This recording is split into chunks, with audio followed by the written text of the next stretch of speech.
everybody. Welcome to the webinar series, Bengaluru Fights Corona. I, on behalf of Namma Bengaluru Foundation, would like to welcome Dr. Harshita Sridhar, who's here with us today. And she will be taking us through, who's the HOD consultant in Vikram Hospital, and who will be taking us through this lively session on emergency care, which is very much important now. And of course, we have had the biggest emergency of recent times, the COVID pandemic. But of course, on this special day, in fact, September 29th is also the World Heart Day. And it is our pride and privilege to have Dr. Harshita Sridhar here with us. And I'd like to briefly introduce Doctor to the audience today. Dr. Harshita Sridhar is an MBBS MD. She's the HOD and consultant at the Vikram Hospital for Accident and Emergency Medicine. Dr. Harshita Sridhar is part of the Vikram Hospital, which is part of the unit of Manipal Hospital, Millers Road, Bangalore. She has completed her MBBS at MS Ramaya Medical College, Bangalore, and MD in Accident and Emergency Medicine from Vinayaka Mission University, Tamil Nadu. Dr. Harshita has conducted many workshops related to management of medical emergencies and also is a faculty at various national and international emergency conferences. She is an active faculty participant in CMEs related to emergency medicine. She has national and international publications to her credit. Dr. Harshita is a certified BLS Basic Life Support as well as ACLS Advanced Cardiac Life Support and ATLS Advanced Trauma Life Support instructor. She is a course director at Vikram Hospital for Masters in Emergency Medicine program affiliated to the Society for Emergency Medicine in India. And also she is the current General Secretary to the Society for Emergency Medicine in India. We welcome you, Doctor, and I wish that this would be a very enlightening and very informative session, and we are all waiting to hear from you. And I request all the audience to raise their hands and also type their questions in the chat box. The format will be something like this, that the doctor will take us through her presentation, and then we will open the floor to questions. So without much ado, I open this webinar and welcome Dr. Harshita Sridhar to take it forward. Welcome, Doctor. Thank you, Mr. Jacob. Thank you, Namma Bengaluru, for such a kind introduction and welcome. So, not taking too much time, let's begin. I would like to share the screen that I have.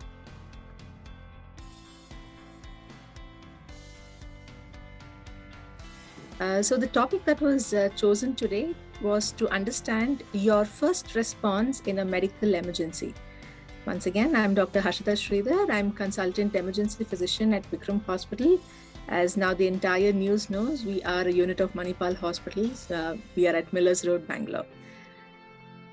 So what's your first response? Do you remember that a first responder is a real life superhero? When I make this statement, can you recollect anything where you have been that superhero for somebody when you help them out in a medical emergency that they had? It could be as simple as that they had a chest pain and you identified it and you rushed them to the hospital at the right time. Or they had a small situation where you responded in the right way that helped them to reduce their suffering.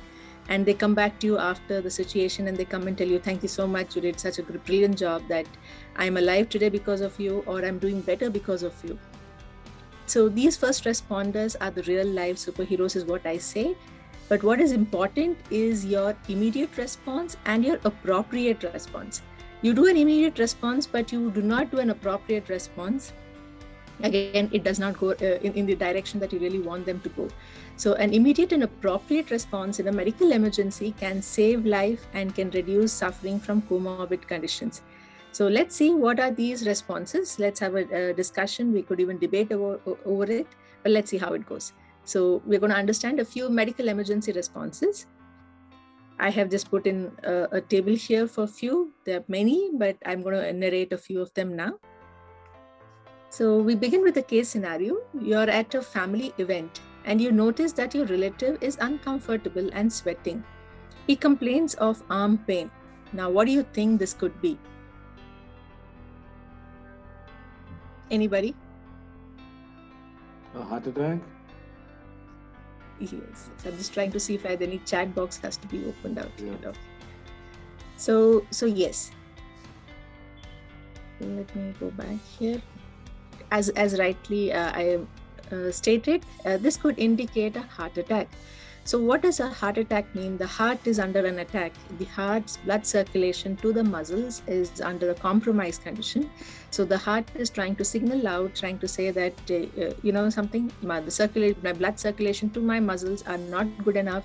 So I'm indicating this as a pain. It requires an emergency situation where you need to either open that block out, put a stent, and allow the blood circulation flow to happen. So heart attack presents as a excruciating or a heaviness in the chest, mainly on the left side. It can radiate to the left arm and to the left jaw. It can also have back pain and an occasional right hand pain. This is common description, which now most of us are aware that this is what indicates a heart attack. So once again, as we age, most of us tend to have these atherosclerotic plaques, that's the fat plaques in the vessels, which causes narrowing of the blood vessel.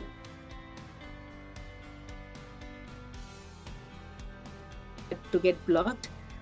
On the blood vessel getting clogged, the blood circulation to the part of the heart muscle is getting compromised.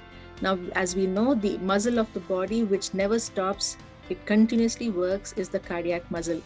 So if part of the chunk of the cardiac muscle is getting compromised because of blood circulation issue, the heart pumping activity gets compromised. Now, based on the size and the location of the compromise, the heart can suffer from a mild to a massive heart attack. And most of us are aware as to how the situations go when massive heart attack, where you would have heard your relative or your friend who was all well talking to you the previous night, and the next day you have had a bad news or they're hospitalized. So that's how the situations go. So what are the other associated symptoms to heart attack? The victim can also develop nausea, can have giddiness. We did notice that unusual sweating is a symptom of heart attack. The victim can also have a syncope or a fainting episode, or might feel that the heart is pounding really fast. Nowadays, it's the era of having a smartwatch, and so your smartwatch can indicate a heart rate much higher than 120, 140. Or even a sign of breathlessness can indicate a heart attack. Now, why is these associated symptoms being stressed by me more evidently here? As we know, India is a hub for diabetic patients. So in diabetic patients, the heart attack symptoms, which is presented as a chest pain, is less likely, and these associated symptoms are more likely to be seen. So a chronic diabetic patient who's having an unusual sweating, feeling breathless, palpitation, giddiness, or nausea can also indicate that he could be suffering from a silent heart attack. So what are the risk factors towards heart attack?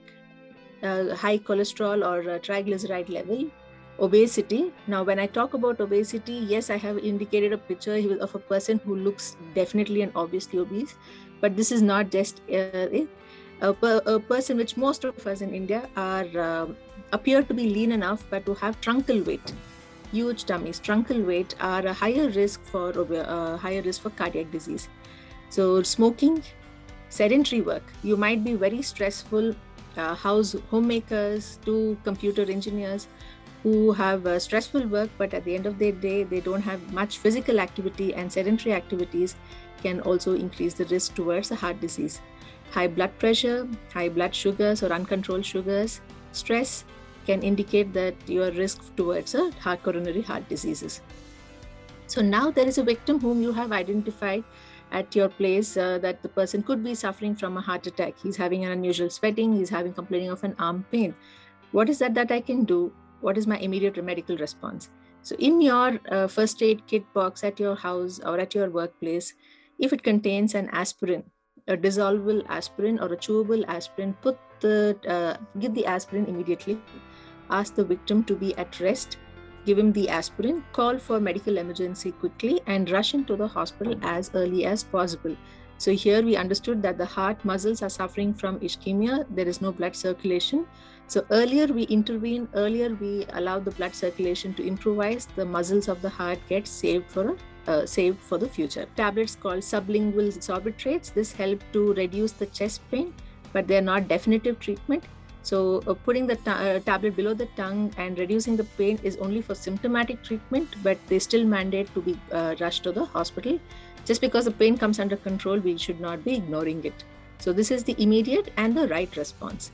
So once rushed to the hospital, the doctors would do ECGs and echo to identify the issue. If identified as a myocardial infarction or a heart attack, they would recommend mostly an angioplasty, where the blood vessels, there would be a catheter put in through the blood vessels and a dye would be passed in to identify the areas of the block, and that block would be released and mostly opened up with a stent placement.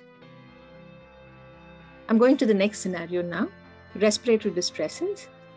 Now you are at a gym and you find your friend breathing very fast and trying to tell you that he is unable to take air. What would you do now? Anybody? So you're at the gym and you find your friend is unable to breathe well, he is panting. What would you do?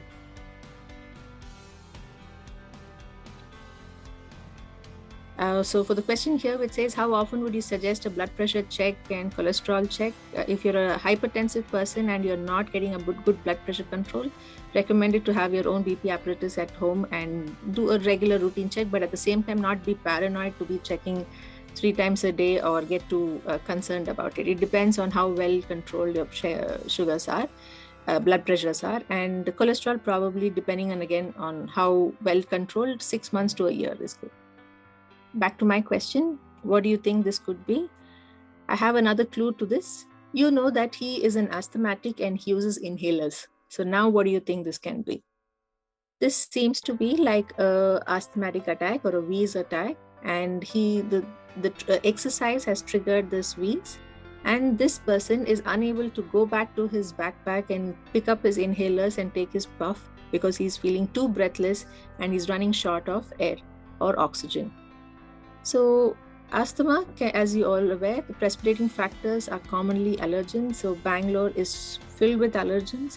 This is a common area for people to have a lot of wheeze issues because of the air pollution and infections. Also, thanks to COVID, post-COVID wheeze is also a common situation nowadays.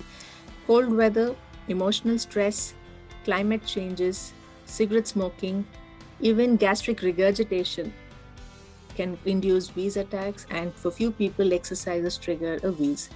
So when you have a victim who you know is a asthmatic or who states that he is a wheezer and he's having a wheeze attack, what is your immediate response? Ensure that there is no crowding around the victim. Open all the windows to allow fresh air to be around the victim. Rush to his backpack to take his inhalers. All asthmatics generally carry their inhalers along with them. Try to give the inhaler to him. If the victim seems to be very breathless and unable to take in that inhaler puff very effectively, use a paper bag preferably, if not a plastic bag, and put in about, say, 6 to 8 puffs into that bag and put it across his face so that he can breathe the air through that paper bag. This helps to inhale a better flow of the medicine. This will allow the airway passages to dilate and allow the air to enter into the lungs. This is life-saving. In fact, it can save a situation before the patient reaches to the hospital. It can do much more wonders to the victim. And of course, if the wheeze attack is very significant, rush into the hospital. So how do you know that you might be having a wheeze situation? Many people may not recognize it themselves. So if there is a chronic cough, you've been coughing most of the time over weeks together now, it's a dry cough, you feel breathless on mild activities, and you hear a noisy breath sound, you could be a person who's having a wheeze situation, and it could be for several reasons. This mandates you to go and get a check through the doctor. And of course, the main management is to take inhalers, which help to dilate the airway passages and helps exchange the oxygen better. If they're very sick, they need to be brought to the hospital for nebulizations. I go to the next situation. Your uncle has a known cardiac problem. He's probably had a heart attack in the past or some issue like that. And recently you started to notice that he becomes breathless on walking a few steps. And he also says to you that last night I have just not been able to sleep well. What do you think the situation is? Is it alarming? Is it of any concern? Or do you want to say that, no, you seem to be okay. You probably ate too much. That's why you didn't sleep well. Anybody? I hope I'm audible. Yes, doctor. Yeah. So again, these are common symptoms that we do notice in elderly or those who have had heart attacks, that their legs slightly swell up, or they start to develop mild breathlessness, or they mostly don't sleep well at night because of breathlessness.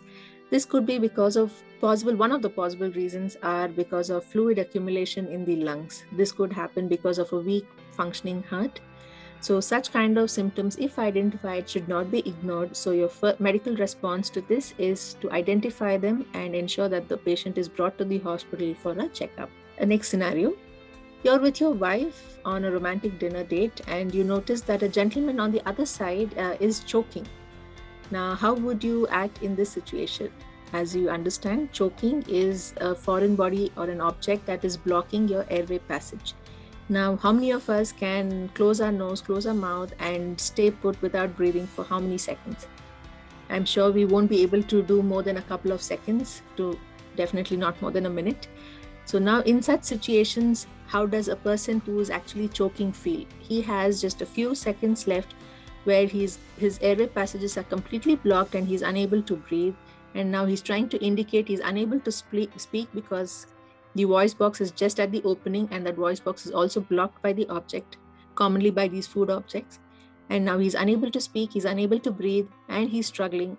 And if he doesn't get immediate medical attention, he's going to die in the next 1 to 2 minutes. So by the time an ambulance is activated and he reaches the hospital, he would be brought as a dead body where none of the doctors could do anything to this. So what would be your response in a choking victim? And choking is most commonly seen either in elderly or in young children. So when you have children who are trying to eat fast and they tend to choke too. So what is the situation? So you have a person who is choking, who is now not able to talk, and he's not able to breathe enough. And he's trying to indicate with actions that he is choking. Remember, if a person is partially choking, in the sense he's able to talk and he's trying to cough out, you should just encourage him to cough and not do anything more. But if he's unable to talk, that means there's a complete obstruction.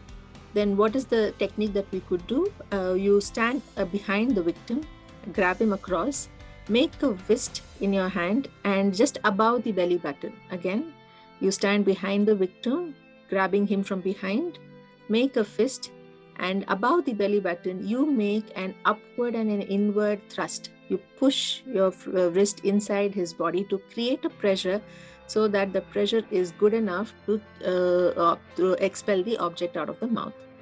Occasionally, you might be in a situation where you are alone at home and you've been engrossed in your office work and you're eating side by side, and then you suddenly choke yourself and you realize that it's just a matter of few seconds, you're going to probably collapse because of the choking and there's nobody around.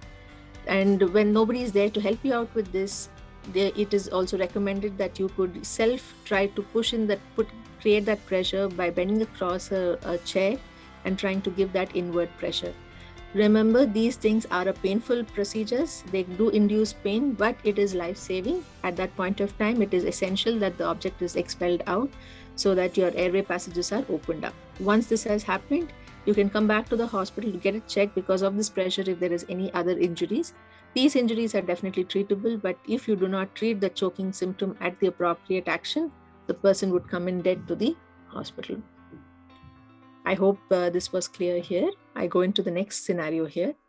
You notice your aunt to be dragging her lower limb while walking since the last 1 hour, and her speech is also not normal. What is wrong with her now? And do you think this is an urgent problem to tackle? Anybody? I think they're all on mute, but I'll speak on behalf of them, doctor. I think it's a stroke. Signs of a stroke. Yes. Yeah. So, as rightly indicated, we just mentioned, we just saw that how in a heart attack, the blood circulation to the heart muscles can get blocked, and heart being an important organ and it has to function 24/7 every second. It cannot stop. So the blood circulations to the heart has to improve. At the same time, the equally important or a vital organ is our brain. If your brain is dysfunctioned, if your brain does not send the appropriate signal, living a life like a vegetable or living a life with disabilities is something that we do not want to have. You want to see properly, eat properly, walk properly, think properly. So this disability should be avoided, and that identification and immediate rushing to the hospital is essential. Over several years, heart attack has been spoken so much that now people do understand and recognize what is heart attack and what are symptoms of heart attack and when they need to come. Unfortunately, stroke is something which is still understood, and people tend to develop those muscle weakness and they go for alternative medicines at an acute phase. I am talking about less than 4.5 hours of an onset of stroke, which is very crucial for allopathic medicine management, where we will give blood thinners or an appropriate thrombolytic agent that breaks the thrombus or the block that is there. And that way the blood circulation can improve and the patient can have a dramatic or a drastic improvement in his disabilities. So what are the symptoms of stroke? To remember, we can remember this mnemonic of be fast. When a victim suddenly starts to lose balance or is having a vision disturbance, you're having a blurring or a double vision, or you find that half of his face, there is an asymmetry to the face muscles, or he's unable to lift one of his arm or legs, there is an abnormal speech. If this is there, then your response is to immediately act. So the clock starts to tick once the victim starts to develop a stroke, and earlier he reaches to the hospital, which has a facility to thrombolyze the patient, earlier is the recovery. Again, here the unfortunate thing is they have been taken to general practitioners' clinic where they do not have the facility to do scans and thrombolyze the patients. So by the time they refer, again, the patient would have lost a significant time. And here you only have time for 4 hours from the onset of symptoms. So not from when you identified, is from when the patient developed the symptoms. So it's only 4 hours. So again, I would request everybody to please be aware of symptoms of stroke and to act fast so that we could bring them to the right hospital to give the right drug and help improve the disability that is caused due to stroke. Burns is a very common medical accident that happens at home. It can be anywhere from a mild degree burn to a major degree burn. Again, it depends not just on the area of the burn, it also depends on the depth of the burns that has happened. So here I have written 1, 2, 3, 4, that is the degree of burn. That is superficial burns is 1. 1 and 2 come more towards the superficial burns where the skin, superficial part of the skin is involved. Once the entire skin gets burned and starts going deeper, it becomes 3 and 4. Now, what are the do's and don'ts for minor burns that you have at home? Minor burns can be burns which are of a smaller area at home, which you tend to not come to the doctor. What are the do's and don'ts here, which is essential? You need to cool the burn sooner, but do not place ice pack to cool it, but you can place your hand underneath the running water to cool it down so that the temperature, immediately when you do that, the temperature is the one which is destroying or damaging the skin. So you want to cool down that temperature very quickly so that the damage can be as minimized as possible. You can apply aloe vera gel or a Neosporin ointment over this, or a Silverex ointment over the burnt area. If required, if you feel the pain is too much or it's exposed, you can apply a loose bandage over the burn. Do not apply any tight bandages, apply a loose bandage. And if that area of the burn has any constricting objects like a finger ring, do remove it up, because the area is likely to swell, and then once the finger ring gets jammed, and with the increasing swelling, we can have other issues to that area. And if it is very painful, you can take paracetamol tablets like Dolo and Crocin. And this should be good. What you should not be doing is using oils, applying use of egg over it, considering that it might help to heal better. Once you develop those blisters, you do not want to pop it, or you do not want to directly apply ice over the situations. So common remedies are to put turmeric paste, to put flour on it and make a paste and put it over the burn. But we generally do not recommend it because they tend to develop secondary infections to it, and examination by the doctor also becomes very difficult. And to clean the area will be more painful for the patient himself. So only just keep your hand under running water, apply simple antiseptic ointments, loose bandages and painkillers. If you get a bleb, do not pop it, please. And no other unusual recommendations.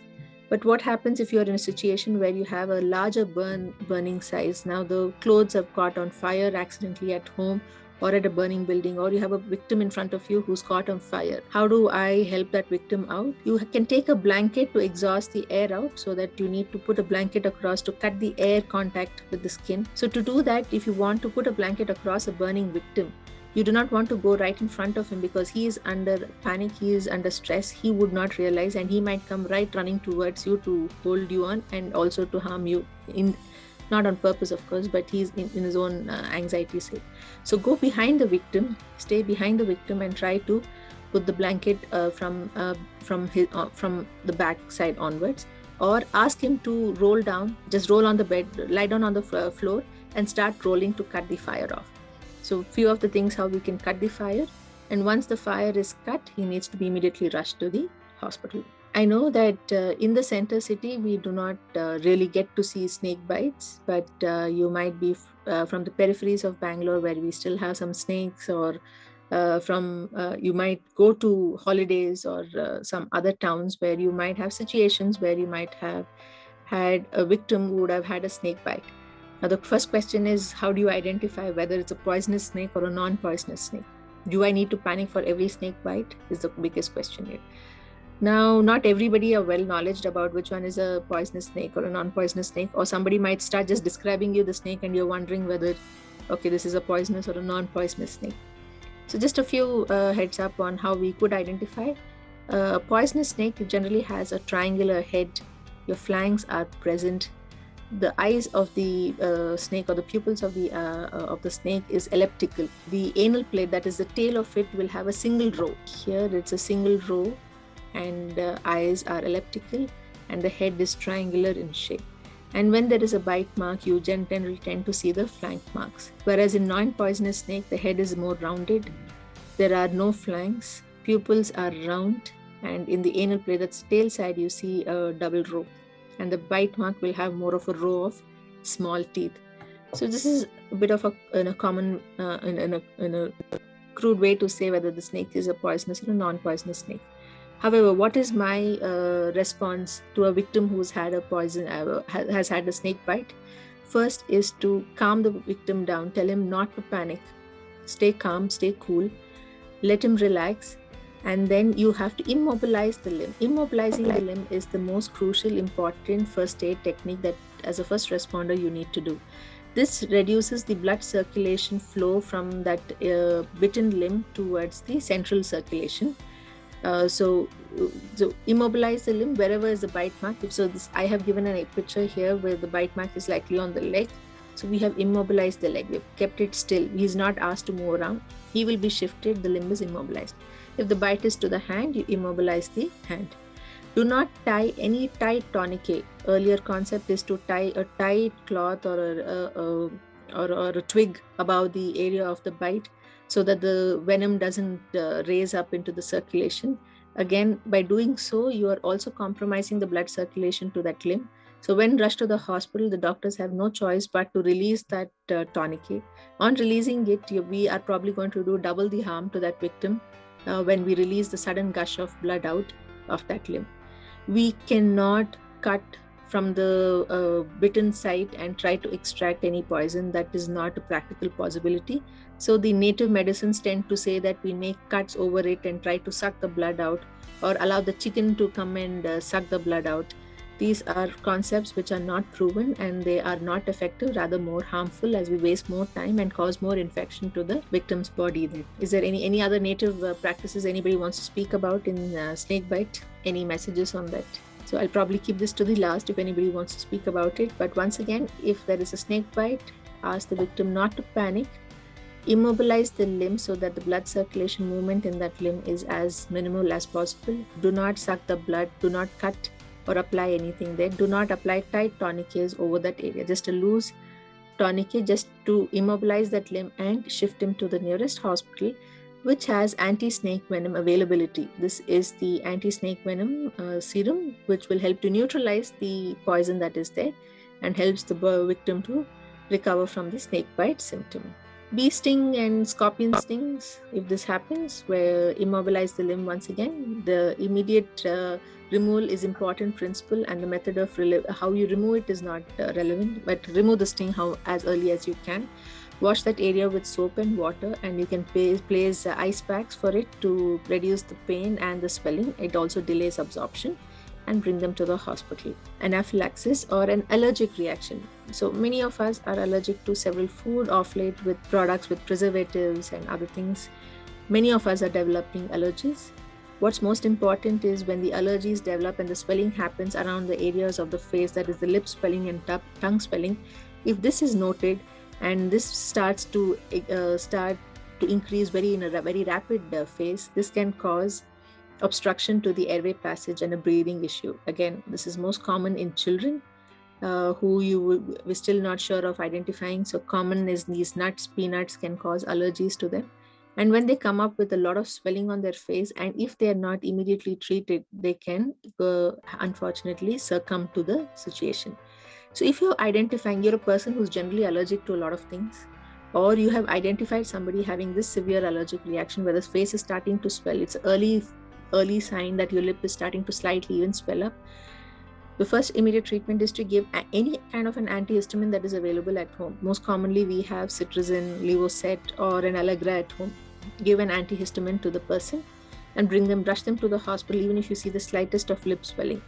Because this swelling can very rapidly increase, and once it becomes too big, the tongue is too big or the lip is too big, even the doctors would find it very difficult to salvage the patient in such situations. So identifying allergic reaction mainly affecting the airway passage, that is the face, area of the face, the lip and the tongue, requires an immediate action. For those who are chronically allergic, your doctor might prescribe you adrenaline pen with you, which you can use for an immediate response by taking that injection like an insulin pen, that you can keep it with you. So poisoning, again, in situations you have youngsters, middle-aged people who have either love failure, exam failures, career failures, and would like to unfortunately want to try succumbing to situations which actually may not be very detrimental, but can only do harm in terms of long stay and other situations in the hospital. But said and done, you have a person who comes to you and says that I have taken so many tablets and now I want to live, or I have drank this chemical and now I want to live. Please help me out. What do I do? What is this? How do you respond? Immediately activate the ambulance service to get him to the hospital. Meanwhile, if it is an accidental spill over, it's a chemical spill over his clothes, the chemicals are all over his body, or he's vomited out those chemicals, remove those clothing, flush the skin and the eyes so that you can reduce the absorption of that chemical even through the skin, not only through the stomach. You also want to reduce the absorption of the chemical through the skin. You may, if there is a delay to reach the hospital for any reason, you're staying somewhere far off and to reach a hospital takes you more than an hour, 2 hours to reach the hospital. What are the homemade antidotes that I can give? If the taken poison is a non-corrosive substance, once again, if it is a non-corrosive substance, the homemade antidote is burn a bread, burn it nicely and give it along with tea. Burnt bread with tea tends to absorb the poison that is there in the stomach, and to a larger extent can prevent the absorption of that poison into the blood circulation. So it's like a sponge. It's like you're giving a burnt bread and tea is like a sponge inside the stomach, which tries to soak in all the poison and retains it within the stomach itself, and to a larger extent can prevent absorption, the quantity of absorption into the blood. If it is a corrosive agent like an acid or an alkali, a cleaning agent that has been taken, then multiple egg whites can be given for an acid consumption. This egg white will coagulate with the acid that has been consumed and forms a coat and protects the stomach interior layers and can prevent lesser damage. So these antidotes can be tried provided you are a little at a distance to reach the medical help. Otherwise, immediate rush to the hospital so that the team of doctors can assess.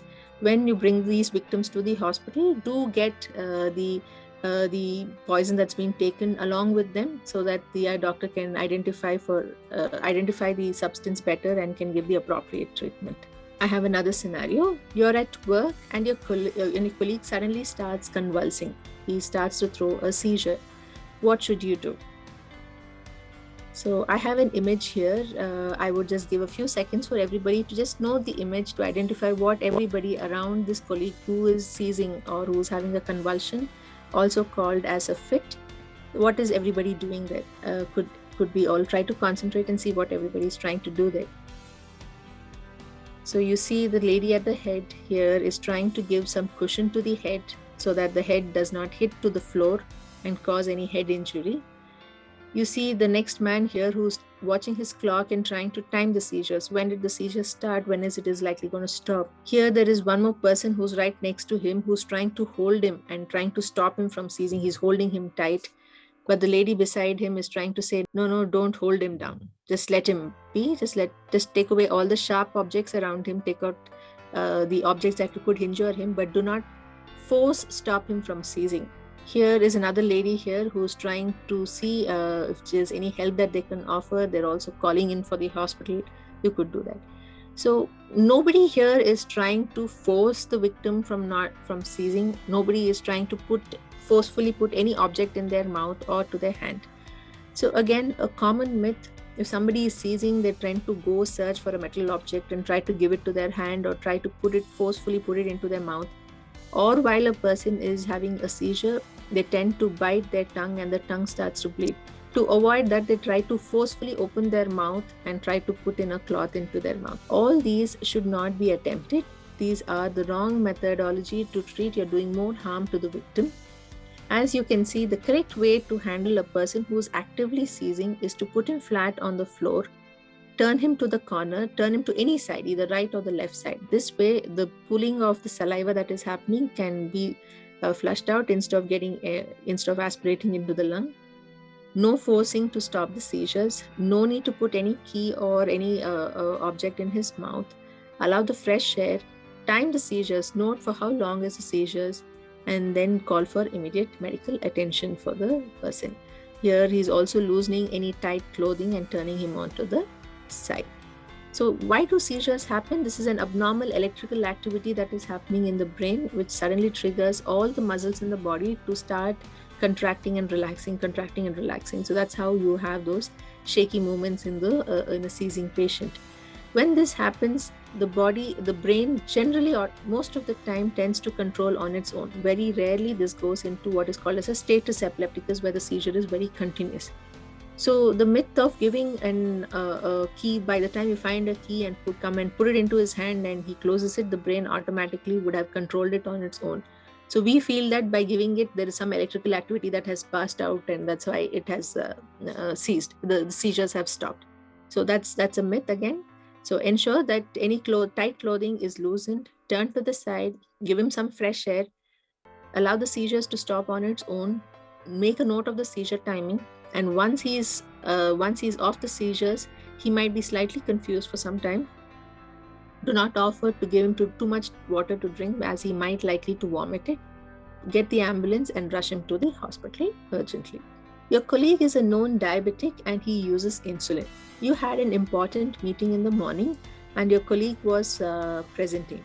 He hasn't had his breakfast and now you're starting to find that he's sweating and he's appearing confused during the presentation. What do you think is the problem here? So for those who are diabetic, probably would have had such experiences maybe. This is a hypoglycemic event, low sugars, and the treatment to it is to give him some chocolates or some sugars to spike his blood sugar levels above. Now, why is it important to know? Why is it important to identify low sugar levels, and why is it important for us to identify and treat it immediately? So it is important to identify this because the only metabolite that the brain uses for energy is only through carbohydrate or by sugars. So the brain cannot digest proteins, or it cannot use proteins and fat to create energy. The only energy source for the brain is through a sugar. So when the sugar goes down, the brain cannot break down the protein or the fat. So the functions of the brain starts to fall. So that is why it is important to identify low sugars very quickly so that the brain does not undergo any kind of damage. So symptoms of low sugars are commonly noted as headache, sweating, blurring visions, some ringing noise in the ear, increased heart rate, hands would be shivering, very anxious and irritability will be there. Eventually, this can start developing into, once the brain starts to suffer further, the brain will start to slow down its response and the victim starts to be getting confused and eventually will become unconscious. So the treatment for this is, as if you know that's a diabetic or not had a meal or anything, just give a sugar, just put a quick sugar packet sachet into his tongue so the sugar levels can raise up. You're at a workplace and your friend accidentally amputated her finger. What must be done? So this could likely happen. So what can we do? So you always ensure that you keep the injured person calm and take the injured limb to the running water and wash the area nicely. Put the victim flat and keep the injured limb elevated. This way, the blood circulation to an extent can be controlled and the blood oozing that is there will also reduce to some extent. To further control the blood ooze that is happening from the amputated area, you may have to apply a tight bandage around it. And then, of course, take them immediately to the hospital to get medical attention. But what also that you need to do is, what do you do with the amputated part? So you have a finger which is amputated and it's there with you. How do you take this amputated finger to the hospital? So also put the amputated part under running water to wash it thoroughly, and then tap dry it a little bit and put it into a plastic sealable bag. Tap it a little bit so that you take out the excess water, and then put it into a plastic bag, and then put this plastic bag into a bag of ice and then transport it. If the amputated finger within 6 hours is brought to the hospital appropriately, many a times the plastic surgeons or the surgeons can rejoin the viable parts and can probably salvage the situation. So it's also essential that the amputated part is brought in the right manner and is brought in less than 6 hours to the hospital. You are walking in a park and you find your neighbor collapse in front of you. He is unresponsive now. What's your immediate next step? Before this, I would just request the audience if I could take a minute break before the computer would probably switch off. Dear friends, meantime, you can also type your questions in the chat box so that we can be ready with the questions. Also raise your hand so that we can ask doctor to answer your queries. Yes, doctor, you're back. I think I'm back. I'm back. Yeah, okay. Yes. Okay. So, yeah, do I look at some questions if there's anything in the chat box? Not exactly now, but there have been only one on snake bite. So what does it say? It says Antivenom. Antivenom? Is there a common antivenom for all snake bite? Yes. Yeah. The only snake which our Indian antivenom does not cover is a hump nose viper, but that is very rare here, mostly seen in Rajasthan, I think, but it covers most of the snakes. So you're walking in the park and you find your neighbor collapse in front of you, and then now you check his response and you find him absolutely not responding. What is your immediate next step? So this itself is called the mother of resuscitation, mother of first aid, but due to lack of time and it's very difficult to do the BLS part, the basic life support, what I'm talking, or the CPR, what we're going to talk in this slide, is difficult to be spoken on such sessions. However, to tell it briefly, if you find a victim who is not responding and not breathing, again, he's absolutely not responding and not breathing, you will immediately call for help. The guideline says that you immediately activate an emergency response. If you have an AED, you bring the AED. I'll come to what is an AED. You immediately activate the emergency response and then you start CPR.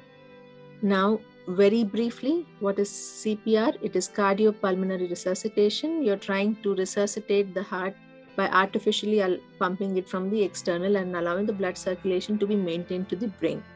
There are many a times when we do this, the heart tends to regain its power and starts to pump back again.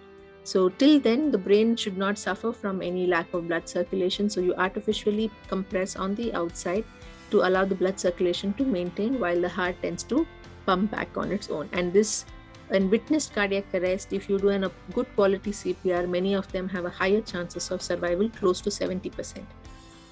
So that means 7 out of 10 people have a chance to survive when you do CPR on the spot. So to do CPR, you identify the chest bone or the breastbone in the center, place the heel of your hand on the chest bone and lock it with your other hand. Once again, identify the chest bone, Place the heel of one hand over the chest bone and lock it with the other hand.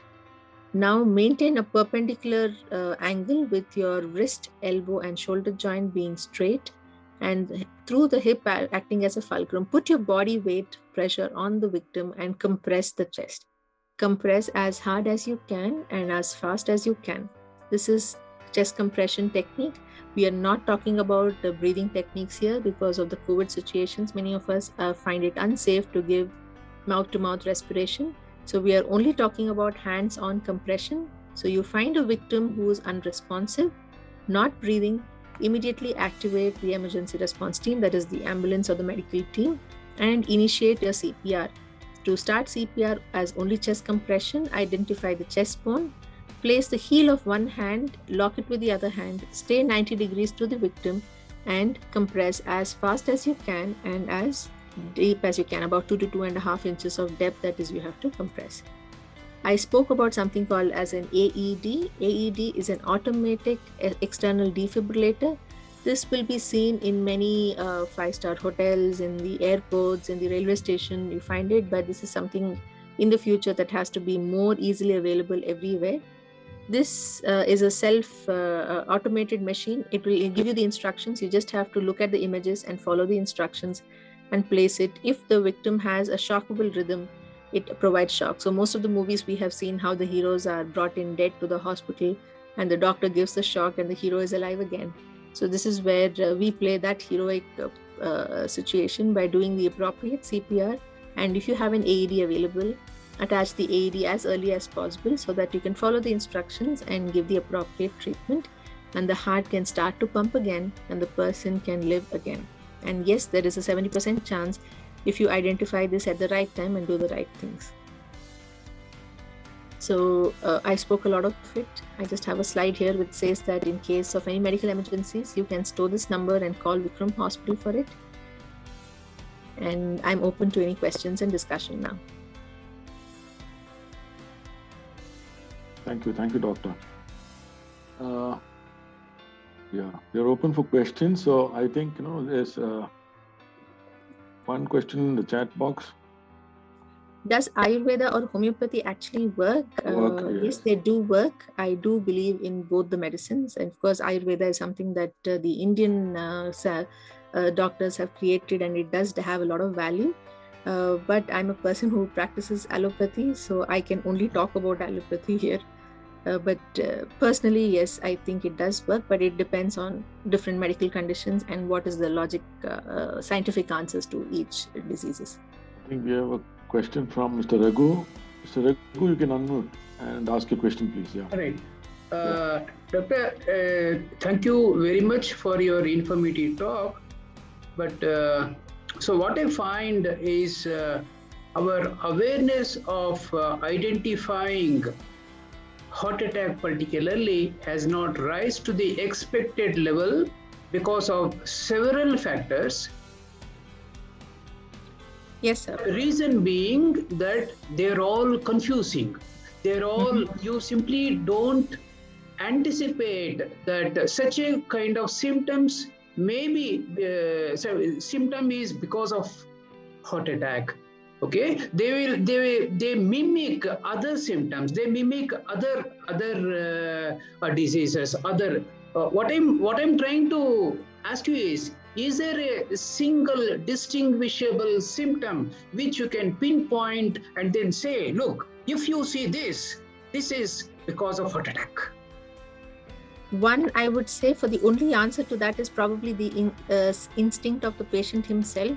He himself knows that something is going wrong with him and it's not usual, and that could be any symptom as a not necessarily only chest pain. As I said, in diabetic, chest pain tends to be more on the silent side, and he could just feel a little uneasy, dizzy, or he's nauseous, not able to eat well. These symptoms itself, which makes him feel that I don't seem to be doing good, I don't feel normal, itself is a good indication that he may be having a heart attack and he requires to be checked at the emergency department. That requires real attention, real good knowledge. Even doctors have to say, look, very clearly. That is number one. Number two is, blocking, we have been hearing about blocking in the blood vessels very, very often these days. Yes. Okay. So what is your advice to minimize? Minimize which one? Blocking. So that's what. So prevention is control your blood pressure. If you are a blood pressure patient, control your sugars, exercise regularly, keep your heart functioning well, eat a balanced, healthy diet, keep your stress levels as much as under control. So doing yoga, pranayama is a good way to control your stress. And maintain, do not develop the truncal obesity. So make sure that you eat a healthy diet and exercise well. So this to a larger extent reduces the risk towards it, but some of it is genetical, so which we cannot avoid too much. Okay. Thank you. Yeah, thank you Mr. very Raghu. Thank you, Mr. Raghu. Thank you, Doctor. I think we'll go to Mr. Raj Dugar. He has a question. He has raised his arm. Mr. Raj, you can go ahead with the question.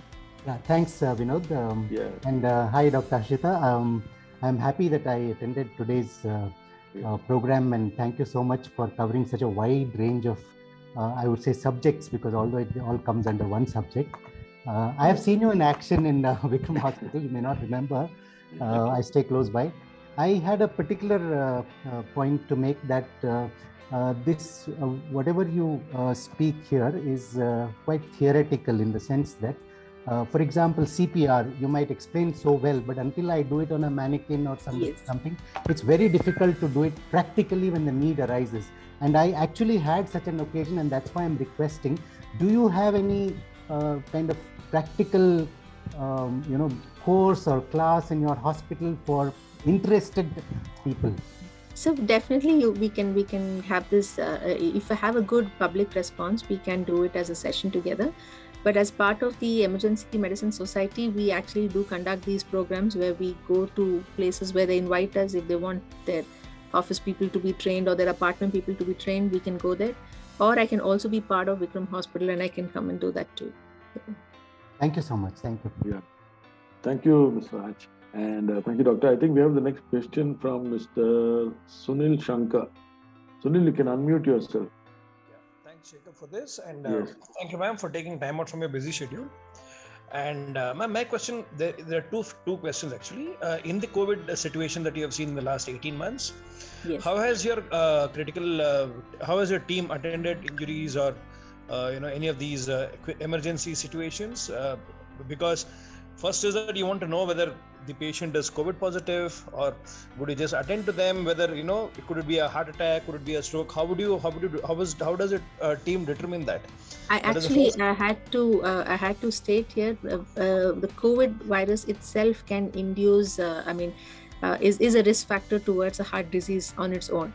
So recent COVID infection or in a few even COVID vaccination can also increase the blood coagulopathic state, in the sense it makes the blood more thicker because of the inflammatory markers that are getting released in massive numbers in the body. And corona infection itself is a risk factor towards heart disease. So those who are at higher risk with a secondary COVID infection can develop a heart attack. And we have seen people coming in with presenting with a heart attack, and then you do a COVID test and the COVID test turned out to be positive. And most of them wouldn't even realize that they had COVID. They might say, a couple of days back, I just had a little fever. I was just feeling tired. And those were only my symptoms. And you're saying I have a COVID and I have a heart attack. So this is an unfortunate situation that we do see. And any medical emergency is a medical emergency, whether it is caused because of COVID, whether it is having COVID along with it, or it does not have COVID, we have to treat everything. We just take the appropriate precautions and the appropriate treatment plan based on the COVID situation. That's all. My second question would be, you were in a hotspot where Vikram Hospital itself was in a center of so many cases, and how did you and your team manage to keep safe?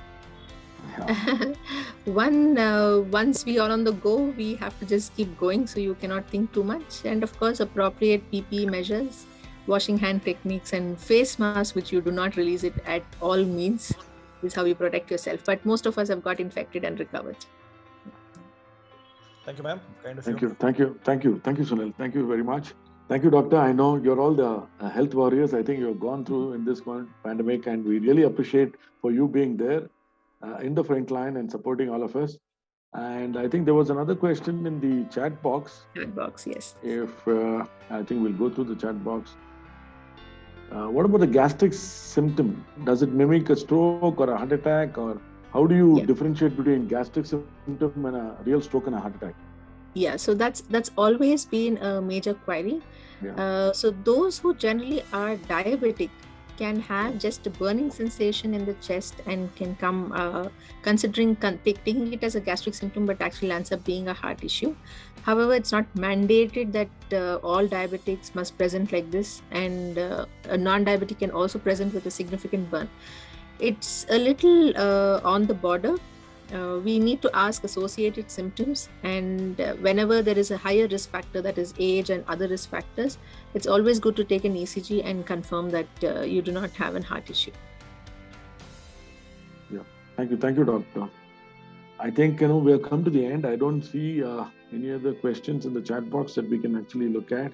Do anybody have any other questions? You can raise your hands so that doctor, can we take another 2 minutes? Yes, please. Another couple of questions. I think, no, we don't have any other questions. So I think we've come to a close. And I think, this has been a very insightful and informative session. Thank you, doctor. And thank you, everybody. I know it's an IPL season. Most of us are glued onto our idiot boxes, but then we found the time to come about. And I think, the sort of emergencies that you have carried out is something that we all face. And it's been a very insightful and informative session. Thank you, doctor. Thank you for being with us today. And I request all of you, all the citizens here, to follow us on Namma Bengaluru Foundation pages. And also we'll have more sessions like that. And also contact Dr. Harshita at Vikram Hospital for any of your emergencies. Thank you, everybody. Thank you. Thank you for this opportunity. Thank you, doctor. Thank you, doctor.